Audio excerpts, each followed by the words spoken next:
Marine et Erwan, on est parents de 4 enfants.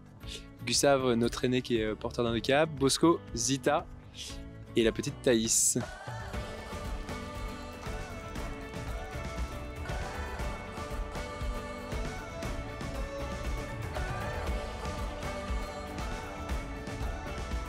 Gustave a 7 ans, voilà, il est né un peu prématuré, il a fait un petit passage en réanimation et néonate à la naissance. Après une grossesse qui s'était très bien passée, donc on a appris quelques jours après la naissance qu'il avait eu une souffrance au moment de l'accouchement, donc une paralysie cérébrale. En fait, en sortant de la maternité, ils nous ont dit Gustave, donc il a cette paralysie cérébrale, des zones du cerveau qui ont été un peu atteintes. On peut pas vous dire soit ça se verra pas du tout, soit ce sera un vrai légume.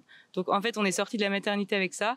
Aujourd'hui, il a un handicap moteur assez important. Il est en fauteuil roulant. Voilà, il tient pas assis, mais c'est un petit garçon qui est beaucoup dans la communication, plein de joie. On évolue avec lui, on le voit grandir à son rythme, et nous aussi, en tant que parents, on l'accompagne à son rythme et on grandit avec lui. C'est vrai qu'entre ce qu'on a entendu à la maternité et aujourd'hui, 7 ans après, bon, c'est qu'il y a toute cette phase où jour après jour, on apprend à découvrir ce qui sera quoi, dans son développement. Ouais.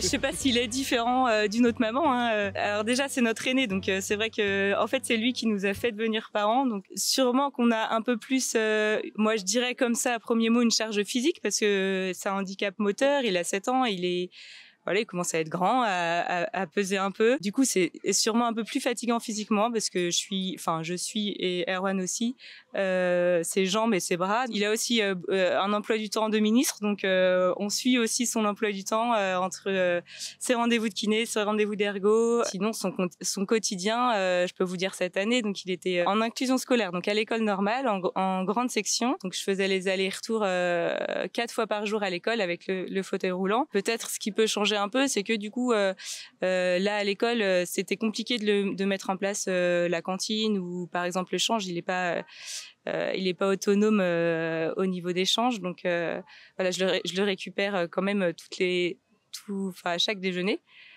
Voilà, donc par exemple, c'est compliqué pour moi cette année, c'était compliqué pour moi d'avoir une vie professionnelle à côté parce que en fait toutes les 3 heures j'allais chercher Gustave. Je travaille, du coup c'est avec la semaine, c'est plutôt Marine qui porte la famille. Et puis bon, Jacques, il est certes limité dans ses déplacements, mais c'est un petit garçon comme les autres qui aime jouer avec ses frères et sœurs, qui aime rigoler, qui aime regarder des films. L'avantage de Gustave, c'est qu'il est obligé d'avoir un accompagnement, donc c'est plus facile de jouer avec Gustave. Et en tout cas, on est obligé d'être présent pour lui, donc plus facilement on partage des moments qu'on partage pas forcément avec les autres qui peuvent vaquer à leurs propres occupations. Enfin moi, en tant que maman, où je suis assez vigilante là-dessus. D'essayer de donner à chacun un temps ou en tout cas ce qu'il a besoin. Après, je me dis, en fait, c'est comme dans une autre fratrie. De temps en temps, il y a des enfants qui ont plus besoin à tel moment, et les parents ils donnent forcément plus à ce moment-là et plus tard aux autres frères et sœurs. Voilà, peut-être que c'est un peu déséquilibré parce qu'en effet, Gustave a plus besoin, mais voilà, je me dis. Peut-être que ça compense aussi parce que c'est sûr que ça apporte des choses, ou ça apportera des choses à ses frères et sœurs plus tard. J'ai toujours eu une foi avec un chemin plus ou moins droit, même s'il n'y a pas encore beaucoup de recul parce qu'il a que 7 ans, Gustave, mais je pense que c'est, en fait, mais sûrement comme toute épreuve, une épreuve qui me renforce encore plus dans ma foi. Alors, je dis pas que ça n'a pas été dur parce que j'ai en tête des moments où vraiment surtout au moment de l'annonce du handicap, où j'ai tout lâché des après-midi. J'ai en tête une après-midi entière où j'ai pleuré et à la fin, je me souviens avoir levé les yeux au ciel et dit à Jésus, pourquoi moi, pourquoi moi? Voilà, donc sûrement de la colère, de la révolte. Ma relation au Christ m'aide vraiment dans les moments difficiles. La naissance de Gustave, le moment où on a appris son handicap, a coïncidé avec le moment où on a fait la rencontre avec la communauté de l'Emmanuel. Et du coup, on a été beaucoup porté par la prière de frères de la communauté. Et du coup, c'est un chemin qui était assez en parallèle. Du coup, on a eu cette chance d'être porté. En tout cas, moi, ça m'a aidé. Ouais.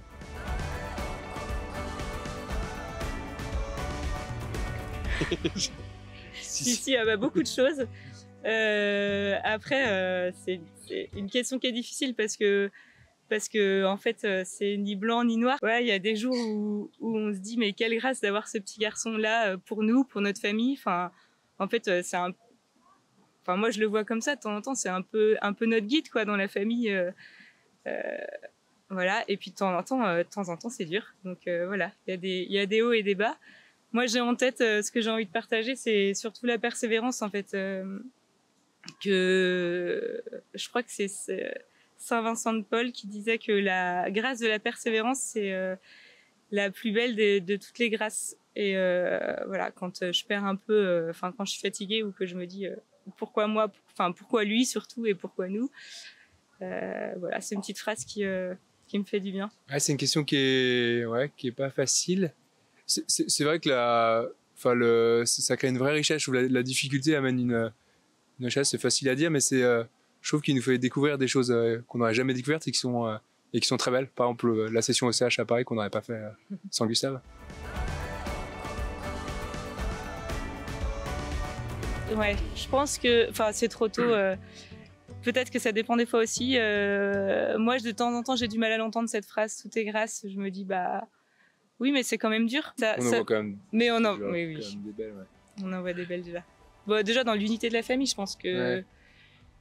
il y a une unité. Ouais, et puis là, on a un petit garçon qui est souriant, qui est toujours content, du coup, les choses sont toujours plus simples quand d'avoir un petit bonhomme comme ça. Et Saigo, cette année, il était scolarisé dans le milieu ordinaire.